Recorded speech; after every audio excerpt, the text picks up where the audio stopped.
Good morning all of you. Class 9 Kabirdas. देखिए कबीरदास साखी में हम लोगों ने पढ़ा था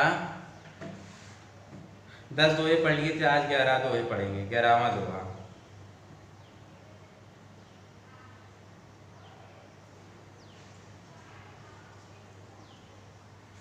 देखिए 11वां क्या है। कबीरा कहा गरीबियों ऊंची देखी आवाज काली भवे लोटड़ा ऊपरी जामी घास दी। कबीरदास जी कह रहे हैं, कबीरदास जी कहते हैं कि यह संसार नश्वर है।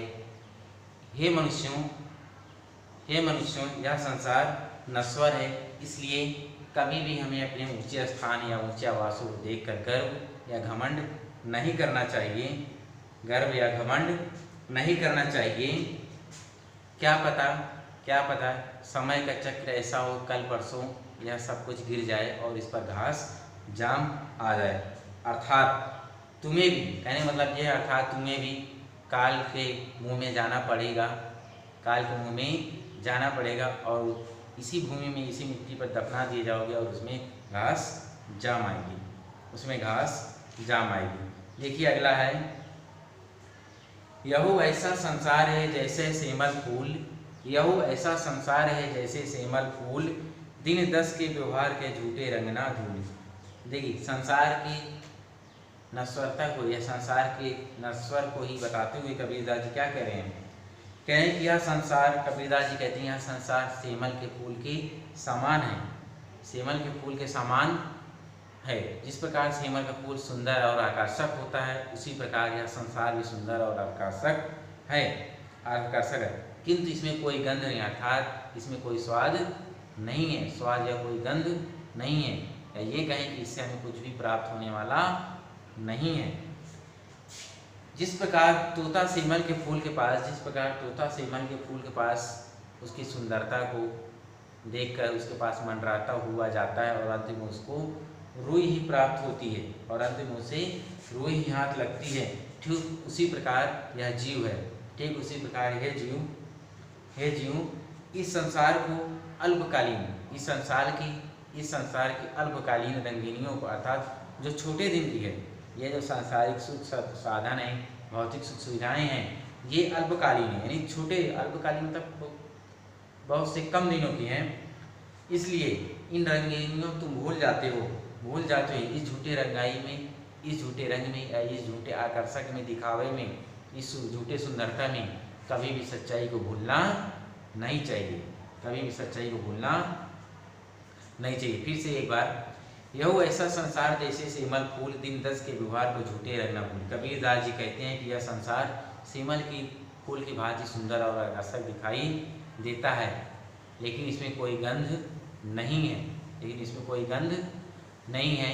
जिस प्रकार एक तोता सेमल के फूल के आकर्षकता, उसकी सुंदरता को देखकर उसकी ओर आकर्षित होता है, लेकिन अंत में उसके हाथ में केवल रुई ही आती है, उसी प्रकार हे जीव, उसी प्रकार यह जीव है, उसी प्रकार यह जीव है जो अल्पकालीन है, थोड़े दिनों के लिए सुख साधनों में डूबा रहता है और जीवन की सच्चाई को भूल जाता है। इसलिए हमें जीवन की सच्चाई को भूलना नहीं चाहिए।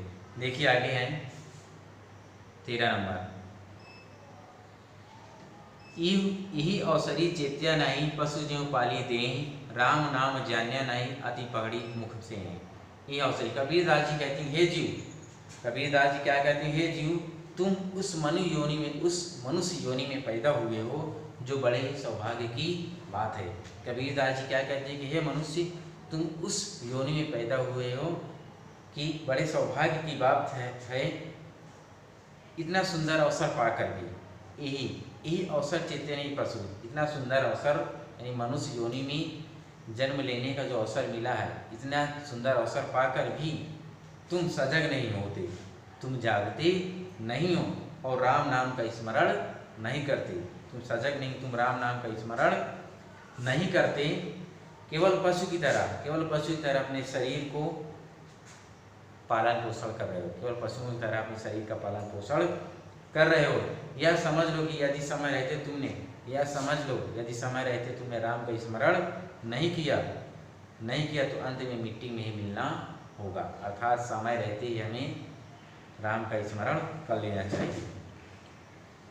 देखिए क्या दिया है फिर से एक बार, कबीरदास जी कहते हैं कि हे जीव, तुम उस मनुष्य योनि में पैदा हुए जो बड़े सौभाग्य की बात है, जो बड़े सौभाग्य की बात है। इतना सुंदर अवसर पाकर भी अगर तुमने राम नाम का स्मरण नहीं किया, तुमने राम नाम का स्मरण नहीं किया और पशुओं की तरह अपने शरीर को केवल पालते रहते हो, या पाल रहे हो, या समझ लो कि यदि यह समय रहते तुमने राम का स्मरण नहीं किया, तो यदि समय रहते तुमने राम का स्मरण नहीं किया तो अंत में मिट्टी में ही मिलना होगा। देखिए अगला है, यह तन काचा कुंभ है, लिया फिरे था साथी, नबका लगा फूट गया कछु न आया हाथी। कबीरदास जी क्या करेंगे, यह शरीर मिट्टी के कच्चे के घड़े के, यह शरीर मिट्टी के कच्चे घड़े के समान है, जिसे तुम बड़े अहंकार के साथ सबको दिखलाते हो, किंतु एक ही धक्का लगेगा और यह फूट जाएगा। केवल एक ही धक्का लगेगा और यह टूट कर क्या हो जाएगा, चकनाचूर हो जाएगा, चूर हो जाएगा और कुछ भी हाथ नहीं लगेगा। अर्थात काल के धक्के से शरीर नष्ट हो जाएगा और वह मिट्टी में मिल जाएगा। फिर से कहें, कबीरदास जी क्या करेंगे, यह शरीर कच्चे मिट्टी के घड़े के समान है, जिसे तुम बड़े अहंकार के साथ दिखलाते हो, एक दिन यह टूटकर चूर हो जाएगा और कुछ भी हाथ नहीं आएगा। अर्थात काल के धक्के से यह शरीर नष्ट हो जाएगा और मिट्टी में मिल जाएगा। देखिए 15, कबीरा कहा गरीबियों देखी सुरंग, बिछड़िया मिलबे नहीं जीव काछली भुजन। कबीरदास जी क्या कहें, कबीरदास जी कहते हैं कि तुम अपने शरीर की सुंदरता पर इतना घमंड क्यों करते हो। कबीरा कहा गरीबियों देखी सुरंग माने सुंदर, गरीबियों मतलब घमंड करना। कबीरदास जी कहते हैं तुम अपने शरीर पर इतना घमंड क्यों करते हो, तुम्हारा शरीर तुम्हारे शरीर का यह घमंड सर्वथा व्यर्थ है। कहने मतलब ये, तुम्हारे शरीर का ये जो घमंड है एक न एक दिन टूट जाएगा। अर्थात मरने के पश्चात यह शरीर ठीक उसी प्रकार तुम्हें नहीं मिलेगा। कहें मरने के बाद तुम्हें ये शरीर मिलने वाला नहीं है। जिस प्रकार सांप जो है अपनी एक बार केंचुली अर्थात सांप का जाला जिसको हम लोग बोलते हैं, एक बार अपनी केंचुली खो देता है और दोबारा उसे प्राप्त नहीं कर सकता है, उसी प्रकार हे जीव तुम हो। एक बार यह शरीर से जीवात्मा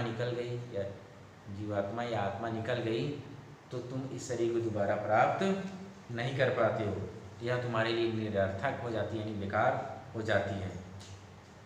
फिर से कबीरा कहा गरीबियों देखी सुरंग, बिछड़िया मिलिबा नहीं ज्यों काछली भुजन। कबीरदास जी कहते हैं कि तुम अपने शरीर की सुंदरता पर इतना घमंड क्यों करते हो। तुम्हारा यह घमंड सर्वथा व्यर्थ है, क्योंकि मरने के पश्चात यह तुम्हारे काम आने वाला नहीं है, तुम्हें मिलने वाला नहीं है। जिस प्रकार सर्प की निकली हुई केचली को सर्प जो है दोबारा प्राप्त नहीं कर सकता है, उसी प्रकार इस सुंदर शरीर को हम दोबारा प्राप्त नहीं कर सकते। यह हमारे लिए निरर्थक यानी किसी काम का नहीं है। ये था आपका कबीरदास का साखी। ये आज आपका चैप्टर समाप्त हो गया है। बस थोड़ा सा ही था आज, इसलिए आज जल्दी समाप्त हो गया है। आगे अगले दिन अगला चैप्टर पढ़ाएंगे। और हाँ एक बात और, इसमें जितने भी अब दिए गए हैं कम से कम 15 दोहे दिए गए हैं। इन 15 दोहों में कम से कम आपको 6 दोहों का संदर्भ प्रसंग सहित व्याख्या करना है और सबके काव्य सौंदर्य लिखना है और कबीरदास जी का जीवन परिचय कॉपी में नोट करना है। ये इतना आपका काम है।